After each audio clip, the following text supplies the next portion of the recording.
Bangladesh cricket নিয়ে যাদের আগ্রহ কমে গেছে, এখন তারা চাইলে বাংলাদেশের ফুটবলের দিকে মনোযোগ দিতেই পারেন।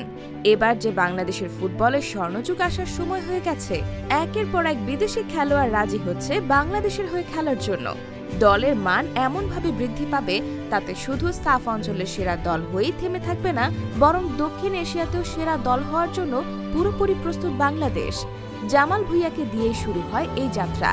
ডেনমার্ক বংশোদ্ভূত এই খেলোয়াড়কে দেশে আনার মধ্য দিয়ে শুরু হয় এই প্রক্রিয়া। এরপর তারেক কাজীও আসেন বাংলাদেশে। তবে সবচেয়ে বড় চমক ও আলোচনা নিয়ে আসেন হামজা চৌধুরী।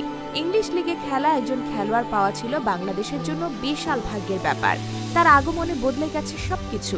এখন একের পর এক বিদেশি খেলোয়াড়দের নিয়ে আলোচনা চলছেই। হামজার আগমন যেন দুয়ার খুলে দিয়েছে বাকিদের জন্য। বাফুফের কাজ সহজ করে দিয়েছে এই একটি খেলোয়াড় দলে আনা। এখন যে আরো কত খেলোয়াড় আসবে বাংলাদেশের হয়ে প্রতিনিধিত্ব করতে, সেই হিসাব করাই হবে কঠিন। শুরু করা যাক সমিত সোমকে দিয়েই। এশিয়ান কাপের বাছাই পর্বে বাংলাদেশের পরবর্তী ম্যাচ ঢাকায় সিঙ্গাপুরের বিপক্ষে 10 জুন। সেই ম্যাচের আগেই সমিতের পাসপোর্ট ও অন্যান্য আনুষ্ঠানিকতা শেষ করতে চায় বাফুফে। 27 বছর বয়সী বাংলাদেশি বংশোদ্ভূত সমিতের জন্ম কানাডায়। মা বাবা দুজনই বাংলাদেশি। তিনি খেলবেন বাংলাদেশের হয়ে। কিছু শর্ত দিয়েছিলেন জাতীয় দলে খেলার জন্য। সব মিলে যাওয়ায় হতে পারে এই জুনেই তার অভিষেক। এদিকে গত 20 তারিখ একটি ভিডিও বার্তা দিয়েছেন কিউবা মিচেল, যেখানে তিনি বলেন, হেই বাংলাদেশের সমর্থকরা, যেই সমর্থন আমার জন্য দেখিয়েছিল তার জন্য ধন্যবাদ। এটা আমার জন্য গর্বের হবে বাংলাদেশের প্রতিনিধিত্ব করা। অপেক্ষা করতে পারছি না, খুব শীঘ্রই দেখা হবে। হামজা চৌধুরী ও সমিত সোমের পর আরও একজনের বাংলাদেশে আসা এখন নিশ্চিত।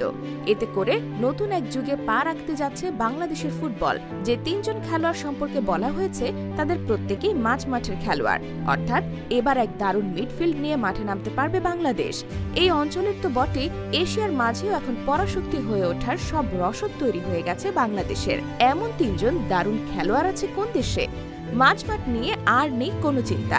এখন আক্রমণ ভাগে দরকার খেলোয়াড়। সেজন্য হতে পারে ফাহমিদুল সেরা অপশন। তিনি তো এসে ট্রায়াল দিয়ে চলে গেছেন। হয়তো জুনে আবারও আসতে পারেন।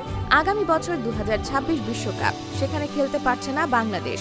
তবে 2030 বিশ্বকাপকে সামনে রেখে ভালো পরিকল্পনা নিয়ে এগুলে আর মিস হওয়ার কথা না।